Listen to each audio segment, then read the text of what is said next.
আমি নাকি আপনাদেরকে বলছি লাইসেন্স প্লেট খুলে বলো লাইসেন্স আর আমরা গাড়ি চালাবো, আমি বলছিলাম? আমি আপনাদেরকে বলছিলাম?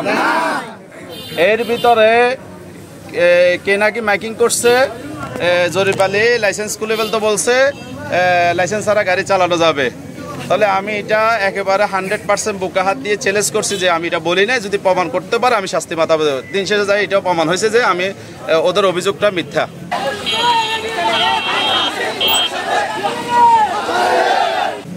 আরেকটা যেটা অভিযোগ আসলো সেটা হলো যে লাইসেন্স আমাদেরকে লাগাতে হবে।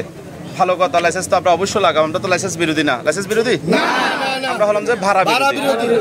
তাহলে আমরা লাইসেন্স নিয়ে শৃঙ্খলা বজায় রাখবো, কিন্তু আমরা যে লাইসেন্স এই ভাড়া নিত লাইসেন্সটা আমরা খুলে দিয়ে দিয়েছি, এখন তো আমাদেরকে ওরা আর লাইসেন্স দিবে না, দিবে? তখন আমি বলছি ডাটাবেস ওয়াই যে ট্রাফিক বিভাগে আছে ও অনুযায়ী, অথবা যারা যারা আগে লাইসেন্স ব্যবহার করতো তাদেরকে দিতে হবে। যদি না দেয় সেক্ষেত্রে আমরা কোথায় যোগাযোগ করব? বলছে পৌরসভা কর্তৃপক্ষের কাছে যোগাযোগ করবে, যে লাইসেন্সের বিরুদ্ধে মানে আপনি যেটা আগে ইউজ করছেন এটা যদি প্রমাণ হয় তখন ওই লাইসেন্সের বাতিলের ভিত্তিতে ওরা ব্যবস্থা নেবে। কারণ আমরা তো কথা বলতেছি সুস্থর জন্য, কারো পক্ষ নিয়ে না, এমন গরিবের হক আদায় করার জন্য। সেক্ষেত্রে আমরা শৃঙ্খলা নিজেও নষ্ট করতে পারি না। ট্রাফিক বিভাগ থেকে যে পোশাক দেওয়া হয়েছে, এমন আপনারা আগের যে লাইসেন্স আছে ওগুলি সব আপনারা ব্যবহার করবেন, এমন প্রত্যেকের বলে দিবেন। বলে দেওয়ার পরে আরেকটা আসবে, সেটা হলো যে আপাতত 10 তারিখ আমাদের একটা টিম করা হয়েছে। 10 তারিখের মধ্যে ওনারা যথেষ্ট পরিমাণ কাজ করতেছে। এই লাইসেন্সগুলি কে কে পেতে পারে এবং কোন নিয়মে, তবে যারাই পাক না কেন আগের মতো নয়সে হবে না। এখন এটাই মাথা রাখেন, একেবারে 100% ভালো একটা ফলাফল কক্সবাজার পৌরসভার জন্য আসবে। 2 নম্বরে আসেন, আমি যে লাইসেন্সটা ব্যবহার করব তাহলে সেই ক্ষেত্রে ভাড়া, উনি স্পষ্ট ওনারাও স্বীকার করছে লাইসেন্স মালিক যে আমরা ভাড়া নিচ্ছি না। এমন অনেক কাউন্সিলরও উনি বলছে যে আমার কাছে তথ্য আছে লাইসেন্স ভাড়া দিচ্ছে না।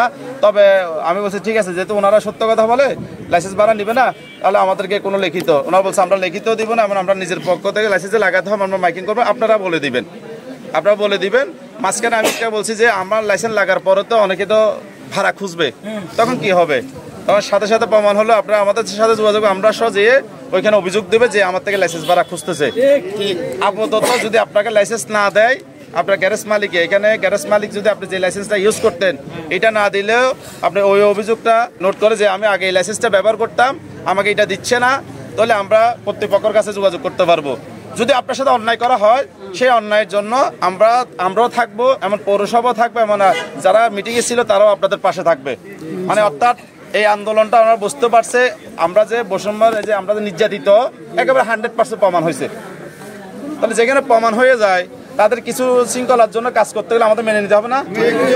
সেজন্য আমরা আগামী 10 তারিখ পর্যন্ত আমাদের লাইসেন্স আমরা যার গাড়িতে আগে যেটা ছিল ওইটা দিয়ে গাড়ি চালাবো, এমন কোনো লাইসেন্স ভাড়া দেওয়া হবে না নতুন সিদ্ধান্ত আসা পর্যন্ত। নতুন সিদ্ধান্ত যেভাবে আসবে আমরা সেভাবে মেনে নিয়ে, আমাদের পক্ষে যদি হয় আমরা অবশ্যই মেনে নেব, না হলে আমরা এটাতে নিয়ে আবার আলোচনা করব। কিন্তু আপাতত সিদ্ধান্ত একদম ফাইনাল যে আমরা যে লাইসেন্স যেটা নিয়ে ইউজ করতাম ওইটা নিয়ে থাকবো, লাইসেন্স ছাড়া গাড়ি চালাবো না। আমাদের জরিপে বলেছে লাইসেন্স প্লেট লাগাবো 1 সপ্তাহে, তবে ভাড়া দেবো না। কিন্তু কার পক্ষে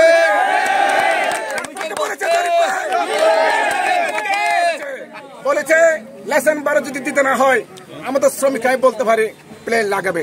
আমাদের শ্রমিক বিগত সময় করোনাকালীন সময় 3 বছর করোনাকালীন সময় 3 মাস লাইসেন্স ভাড়া ওরা মানে নেই। এরপরে আপনার এই যে সরকার পতন আন্দোলন, সরকারের নির্বাচন, দেশে যে চলতেছে কি বন্যা, এর ভিতরে লাইসেন্স ভাড়া ওরা আমাদেরকে মাপ দেয় নেই।